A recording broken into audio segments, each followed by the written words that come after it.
Bab 272 Rencana. Zaiden Zhou menganggukkan kepala, walaupun dia tidak tahu seperempat harta milik keluarga Zhang ada berapa banyak.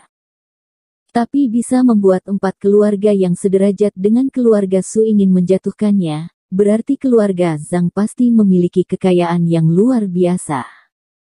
Paling tidak penambangan peraknya bisa membuat orang iri. Oke, paling tidak ini adalah kondisi awal. Tapi nantinya kita juga harus melihat keadaan baru bisa bergerak. Beberapa keluarga yang ingin menjatuhkan keluarga Zhang di kota Hunan Barat pasti memiliki banyak properti. Zaiden Zhou melihat Diego Zhang dan sedikit tersenyum kepadanya. Sebenarnya maksud dari kata-kata ini sudah sangat jelas. Selagi sudah menyetujui akan membantu keluarga Zhang melawan 4 keluarga itu, berarti pasti akan ada kerugian. Tidak perlu memperdulikan kerugian yang akan terjadi pada Zaiden Zhou, tapi kerugian yang akan terjadi pada 4 keluarga itu pasti akan menguntungkan keluarga Zhang.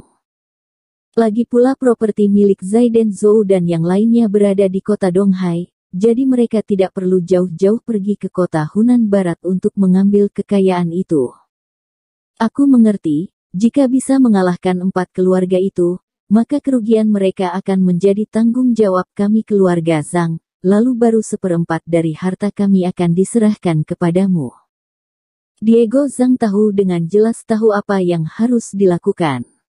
Seperti sekarang keluarga Zhang sedang menghadapi kesulitan, jika sedikit ceroboh saja, maka keluarga Zhang pasti akan roboh. Jadi untuk saat ini dia bisa membuat komitmen apapun.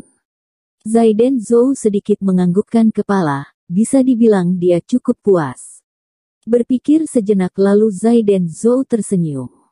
Oke, kalau begitu kamu sekarang tetap berada di kota Donghai dulu, aku akan mempersiapkan semuanya, jika sudah siap nanti aku akan menghubungimu lagi. Baik. Diego Zhang sekarang merasa sangat senang. Dia sudah setengah bulan berada di kota Donghai, tapi dia sama sekali belum ketemu dengan orang yang bersedia membantunya. Awalnya dia berencana akan menyerah, lalu menghubungi teman-teman untuk menyelesaikan janji 3 tahun yang lalu. Setelah itu dia akan kembali lagi ke kota Hunan Barat. Tapi setelah bertemu dengan Zaiden Zhou membuat Diego Zhang memiliki harapan baru. Sekarang sudah mendapat persetujuan dari Zaiden Zhou membuat Diego Zhang sangat bersemangat. Lagi pula Zaiden Zhou sudah berjanji dengannya, paling tidak ada sedikit pegangan untuknya. Walaupun nantinya dia bukanlah lawan 4 keluarga itu, tapi setidaknya tidak membuat mereka dengan mudah mengambil harta kekayaan keluarga Zhang. Setelah mendapat kepastian, Diego Zhang langsung pulang ke hotel, dia ingin memberitahu kabar ini kepada keluarganya. Sedikit meredakan beban keluarga mereka. Setelah Diego Zhang pergi, kantor itu hanya tersisa Zaiden Zhou dan Eddie Chen. Tuan, apa kamu yakin akan membantu keluarga Zhang? Ketika Diego Zhang berada di sana, Eddie Chen tidak berbicara sama sekali, bahkan dia pun tidak melihat Diego Zhang. Sekarang dia tiba-tiba bertanya dengan serius. Zaiden Zhou menganggukkan kepala. Iya, ketika zaman kuliah Diego Zhang sangat baik kepadaku. Selain itu ketika reunion tadi hanya dia yang berbicara membelaku. Apalagi kalau menurut apa yang dia ceritakan kepada kita, masalah ini belum tentu tidak ada jalannya. Zaiden Zhou tersenyum, dia bukannya ingin menghiraukan Diego Zhang, tapi dia memiliki pemikiran sendiri. Tapi kamu harus pikirkan harganya. Eddie Chen berkata dengan serius. Jika boleh jujur, dia tidak ingin Zaiden Zhou turun tangan. Jangan bicarakan hal lain itu, banyak tenaga yang tidak bisa dia keluarkan karena jarak jauh ini. Otomatis hal ini akan menjadi beban yang merepotkan, dan membuat Zaiden Zhou harus mengeluarkan uang lebih banyak. Zaiden Zhou adalah pewaris keluarga Zhou, dan Eddie Chen adalah bawahan keluarga Zhou. Pastinya dia harus memikirkan Zaiden Zhou, bukan memikirkan Diego Zhang dan keluarga Zhang. Apalagi harta keluarga Zhang tidak sebanyak apa yang Diego Zhang katakan tadi. Aku sudah memikirkannya. Menurutku membantu keluarga Zhang melawan 4 keluarga itu bukanlah masalah, tapi kita tetap membutuhkan rencana yang bagus. Zaiden Zhou tersenyum melihat Eddie Chen. Jadi, kali ini juga membutuhkan bantuan dari CEO Chen. Eddie Chen menghelakan nafas rendah. Zaiden Zhou sudah berkata seperti ini, maka dia pun tidak akan bisa menolaknya.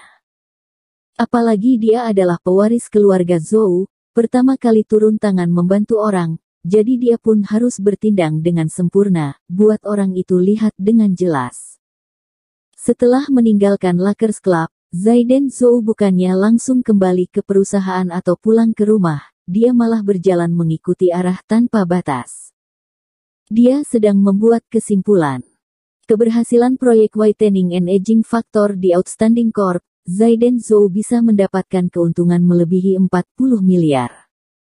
Apalagi sekarang proyek New Strand sangat meledak, bahkan melebihi proyek Whitening and Aging Factor, maka kehidupan Zaiden Zhou setengah tahun ke depan pasti akan mendapatkan uang lebih dari 40 miliar. Jika kedua proyek ini dijumlahkan, tidak ditambah yang lain, Zaiden Zhou bisa memiliki pemasukan lebih dari 80 miliar. Kring kring kring. Tiba-tiba ponselnya berbunyi. Zaiden Zhou melihat ponselnya dan ternyata yang menghubunginya adalah Hailey Xie, hatinya tiba-tiba sedikit bingung. Sekarang sudah menunjukkan pukul 11 malam, rata-rata orang sudah pada tidur. Tapi sekarang Hailey Xie malah menghubunginya, apa sedang terjadi sesuatu? Walaupun hatinya sedang menebak-nebak, tapi dia tanpa ragu mengangkatnya. Setelah mengagenkannya, Zaiden Zhou langsung berteriak menyambutnya, tapi di balik telepon sana tidak ada tanggapan apa-apa. Zaiden Zhou sedikit cemas. Apa sedang terjadi sesuatu? Hailey Xie diculik, dan penculiknya menggunakan ponsel Hailey Xie untuk menghubunginya. Ketika Zaiden Zhou sedang dalam khawatir, tiba-tiba muncul suara di balik telepon itu. Zaiden Zhou, kamu di mana? Suaranya sangat lembut, pelan, seperti orang yang sedang dalam keadaan mabuk. Tapi Zaiden Zhou mendengarnya dengan jelas. Hailey Xie bertanya Zaiden Zhou ada di mana? Iya ini aku, ada apa? Zaiden Zhou bertanya dengan cepat, dia sekarang sedikit cemas dengan keadaan Hailey Xie. Nada bicara Hailey Xie seperti sedang mabuk. Tapi tadi sebelum berpisah dengannya, Hailey Xie tidak mabuk sama sekali. Dalam keadaan yang jelas, dia pun bisa menolak Zaiden Zhou untuk mengantarnya pulang. Cepat kemari, aku merindukanmu. Hailey Xie berkata setahap demi setahap, bahkan suaranya sangat tidak jelas. Walaupun begitu, Zaiden Zhou tetap mendengar salah satu kalimatnya. Hailey Xie merindukan Zaiden Zhou. Seketika perasaan hati Zaiden Zhou langsung menghangat, dengan cepat dia pun langsung menghampiri Hailey Xie. Dia tahu malam ini dia dan Hailey Xie mungkin bisa maju ke tahap lebih dalam. Kamu sekarang di mana? Aku akan menghampirimu. Zaiden Zhou berkata dengan terburu-buru, melihat ke segala arah, dan mulai berpikir Hailey Xie mungkin ada di mana. Pertama-tama dia tidak mungkin berada di rumah kediaman keluarga Xie. Dia tidak mungkin mabuk di rumahnya sendiri, jika dia melakukan hal itu, pasti akan menarik perhatian dari ibunya, sekali ibunya tahu Hailey Xie tidak mungkin bisa menghubunginya. Lalu, dia ada di mana? Dalam sekejap beberapa tempat yang mungkin didatangi oleh Hailey Xie muncul di pikiran Zaiden Zhou, tapi dengan cepat langsung ditolak oleh Zaiden Zhou sendiri. Tiba-tiba ada satu tempat muncul di pikirannya Zaiden Zhou. Mungkin dia ada di sana.